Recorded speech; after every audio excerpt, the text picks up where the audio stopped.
suldaanka guud ee beesha uu kasoo jeedo mas-uulkani ka tirsan xisbiga mucaaradka wadani waxa uu sheegay inuu hadli doono isagoo oo 24 saac u qabtay muddo xisbiga maxaan ku radaa talada hayo inay ninkaasi xabsiga kaga sii daayaan 24 saac waa la dhaafay ninkii wali xabsiga ayuu baaqi ku sii yahay isaguna goordhow waa la filayaa inuu hadlo maxaa laga filan karayaa gaar ahaan waddooyinka ugu dambeeyay Somaliland oo lagu majeeran jiray inay tahay deegaan nabada doorashooyin xor ay ka dhacaan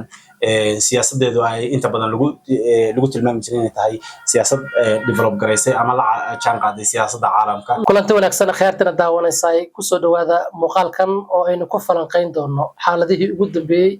khilaafka la xiriira dhanka siyaasadda ee ka taagnaa magaalada Hargeysa ee xarunta Somaliland kaasoo u dhaxeeyay kadib markii elaboorka lagu xiray mid kamid ah xisbiyada mucaaradka xubin ka tirsan gaar ahaan xisbiga wadani kaasoo dalka Norway ka imanayay isla markaana maalintii shalay ahayd ku soo beegnaa magaalada Hargeysa waxa lagu xiray Hargeysa waxa ayna shacabka halkaasi magaalada Hargeysa ku dhaqan qaybo kamid ay sameeyeen isu soo bax iyadoo halkaasi uu isku soo baxaasi sababay gacan ka hadal khilaafka ayaa weli taagan suldaanka mas'uulka la xiray oo isagu beeshiisa u hadlay waxa uu sheegay muddo 24 saac gudahooda in lagu soo dayo mas'uulkaas hadii aanan lagu soo daynay ay wax kala dhici doonaan 24 saac ay haatan wax yar ka harsantahay iyadoo goordhow lagu madleeyahay inuu suldaanka isagana hadlo arrintaasi si uu faahfaahin uga bixiyo Cabdiweli Yuusuf ayaa stuudiyaha lagu sugan waxaan wax ka weydiin doonaa bal xaaladihii ugu dambeeyay iyo sidoo kale waxa laga filan karo hawshaasi 24 saac uu qabtay mas'uulkaasi ka tirsan Somaliland gaar ahaan mid kamid ah beelaha dega Somaliland soo dhaw Cabdiweli aad baan mahadsantahay sida uu kaga mahadcelinayaa adiga iyo barnaamijka saaxiibada aad ku soo dhaw markale Mansoor Media bal waxaad warbixin nooga siisaa khilaafkan iyo mas'uulkan la xiray iyo waxa uu salka ku hayo waa mahadsantahay niyow waxaan ognahay intii ugu dambeysay markii la fiiriyo siyaasadda geyiga Soomaalida in badan oo kamid ah stable ma ahan gaar ahaan waddooyinka ugu dambeeyay Somaliland oo lagu majeeran jiray inay tahay deegaan nabada doorashooyin xor ay ka dhacaan siyaasadeedu ay inta badan lagu tilmaami jiray inay tahay siyaasad develop gareysay ama la jaan qaaday siyaasadda caalamka laakiin muddooyinka ugu dambeeyay waxaan ognahay aad waxa u soo noqnoqonaya geyiga Somaliland dhanka hareeyay khilaafaad ay kamid ahaayeen kuwii gobolkii Laascaanood ka dhacay kasii horeeyay oo Berbere iyo Burco iyo Hargeysa iyo mudaharaadyo ka dhacayeen taasoo lagu dhaliilahay xukuumadda maanta talada haysa ee waddanka ka yahay Muuse Biixi Cabdi khilaafku laba sababood buu salka ku haya extensionka waqtiga dheeraadka ah ee xukuumaddan ay sameysay ayadoo waxa la yiraahdo crisis political karato uu iska jiray oo ah in la dhaliilsan yahay ama axsaabta ka soo horjeedaya shacabka ay ka soo horjeedaan diidan yihiin kasakow waqtiga dheeraadka uu joogo kursiga iyo muddo kordhintan iyo ayaa aad loogu dhaliilayay laakiin kan uu ka duwan yahay oo muwaadin reer Somaliland oo waliba ka tirsanaa xisbiga wadani sida nagu soo gaarayaan xoguhu ayaa wuxuu ka soo hayaamay ama ka soo socdaalay waddanka dabadiisa wuxuuna doonayay inuu yimaado dalkiisa hooyo طبعا waxay kamid ahayd asaga kaliya ma ahayn siyaasiyiin badan ama dad badan oo ajitay xukuumadda Somaliland ama intaan xukuumadda kulmiye ay gacanta ku hayso shakhsiga iyaga ka soo aragti duwan ama ka soo horjeeda waxay u jaraan warqad waarna oo ah ay leeyihiin waddanka ma soo gali karo waa dambiile waa la xirayaa sida darteed waxaan ognahay xataa oo ka horeysay suldaan Cadde Gude oo asaguna mar dhexdaas lagu soo dhaweeyay magaalada Hargeysa godood fara badan iyo shacabka isu soo baxay jirtiis in ciidamada ammaanka markii dambe ay isdheen xaaladdu meel kale tagaysaa faraha laga qaaday asaga laftirkiisa xataa suldaanka la rabay in la xiro marka kaliya wax siyaasiyiinta ku eeg ma ahane waa ashqaasta loo arko inay ka soo horjeedaan siyaasadda Muuse Biixi iyo talada kulmiye in la beegsado oo la cadaadiyo markaan u guda galno mas'uulkan xisbiga wadani ka tirsan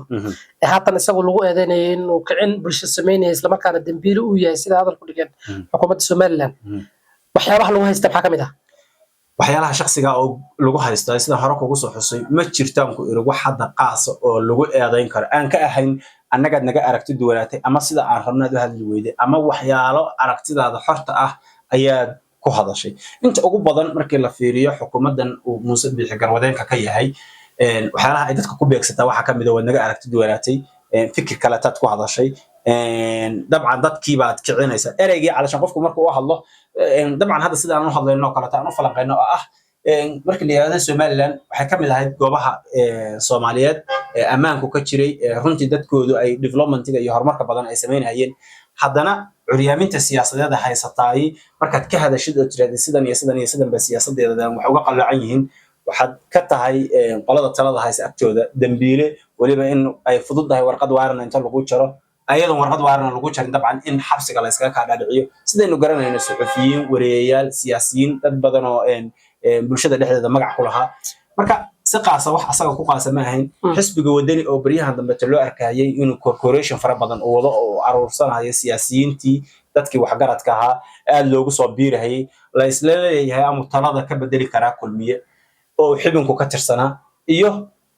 inuu ka hadlay oraah ahayd Somaliland isbedelka ay doonayso iyo sida loo baahan yahay inay loo soo qabsado aad iyo aad xisbiyada mucaaradka sida ucid iyo sidoo kale wadani iyagu warqan ka soo saareen hawshan waxaan u malaynayaa tanu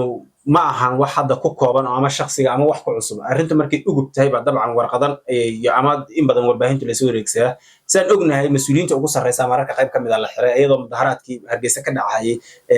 la xiray Cabdullaahi Cukuse iyo rag badan ay ku jiraan oo siyaasiyiin ah oo xisbiga wadani ka tirsanaa ma aha marka wax ku cusub hadda tan axsaabta la xiray ama tan ay tahay waxayba u malaynayaa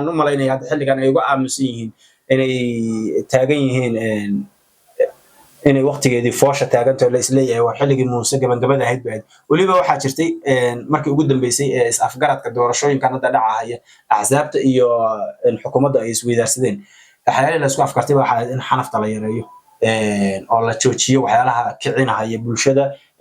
qoraalada la isu marinayo haddii xataa revolution noocan oo kale inaysan dhicin xataa iyaga laftirkooda ay joojiyaan wax la yiraahdo mudaharaadyada iyo taasaa keentay inaysan baan filaynaa inaysan samayn wax warqada aysan ka soo saarin oo aysan weli ayagu aysan aad uga qaadin way jiraan siyaasiyiin warqada ka soo qoray oo arrintan ka digay oo dhaheen ma qurxoonay ha laga baaqsado waa gartay suldaanka guud beesha uu ka soo jeedo mas'uulkani ka tirsan xisbiga mucaaradka wadani waxa uu sheegay inuu hadli doono isagoo oo 24 saac u qabtay muddo xisbiga maxaan ku raadaa talada hayo inay ninkaasi xabsiga kaga sii daayaan 24 saac waa la dhaafay ninkii wali xabsiga ayuu baaqi ku sii yahay isaguna goordhow baa la filayaa inuu hadlo maxaa laga filan karayaa Soomaalida waxay tiraahdaa nin dad qaaday xumbo cuskay mararka qayb ka mid ah xurgufta iyo xifaaltanku wuxuu kula galayaa inaad erayo aan markaa munaasab ahayn aad tiraahdid suldaanka kale kelmadda uu yiri ha cadaadis ahaan bay uga dhignayd inuu ku cadaadinayo xukuumadda iyo laamaha ammaanka oo gacanta ku hayay siyaasigan hadda xiran laakiin markaad u fiiriso dhinac kale aad ka eegtid ma jirto hadda maantayto inay ama qori la qaadan karo Hargeysa dhexdeeda ay fududahay ama wax ka bedelan la samayn karo dabcan waxaan ognahay haddii xataa isku daya la sameeyo ay dhacdooyin noocaas oo kale ay timaado in kastoo bulshada ugu baaqayna nabadgelyada iyo ammaanka inay ilaashadaan oo waxyaalahaas oo kaleeto laga tanaasulo oo lagu saleeyo waxa la yiraahdo wada hadal haddana wax badan oo soo kordhin karto oo ka ahayn inay in boogihii muuse iyo xukuumaddiisa ay sii daanaqdo oo ah in ceebahooduna sii muuqato xaggan kale tan bulshada ay ka sii aamin baxdo oo lagu tusaale qaato aan ka ahayn ma soo kordhinayso hadda ma jirto wax aan isdhihi karno xurguf weyn ama colaad weyn bay dhalin kartaa waa gartay doorashada haatan xilliga lagu madlan yahay waxaa ka harsan waxaan 4 bilood dhannayn ma isleedahay doorashadan soo socoto waxa ay noqon doontaa mid ka xamaasad badan kuwii hore uga soo dhici jiray maamulka Soomaaliland dabcan waa la is oran karaa dhowr meelood markii laga fiiriyo siyaasadda waliba indho fiyo lagu eego waxaan ognahay Somaliland doorashadii ku horeysay ayadoo gobolada Somaliland oo dhan ay dhan yihiin ba doorashada laga galay maanta laakiin goboladii qayb kamid ah maqan degmooyinka qayb kamid ah maqan waxyaalaha la isweydiinayo waxa tahay isbedelka dambe ee imaan doonayo goboladii colaadu saameysay oo go'ay ma soo celin doonaan xagee bay gaari doonaan waxyaalaha kale la isweydiin doonaa waxa tahay xukuumadan hadda talada hayso oo inta badan tiraahdo anagu waan soo jamhadaynay waan soo jabnay waxaan ka nimid SNM baan ahayn caynkan kelmadaha suuqa ku gasha siyaasad ka duwan oo policy ka duwan ma la imaan doonaan qolada kaleeto waxyaalaha kaleeto laga fili karo oo ama xamaasadda ka dhalin karaya waxa tahay aad looga rajo weyn yahay waxa tahay dabcan adduunku maanta globalization baa loo socdaa waxaad arkaysaa qoodihi adduunku way midoobayaan Soomaaliya wada hadalkeeda iyo Somaliland muxuu noqon doonaa iyaga ama qoladan dambe maxaa uga qorsheysan wada hadalladaas waxyaalo badan baa la isweydiin doonaa si guud markii loo fiiriyo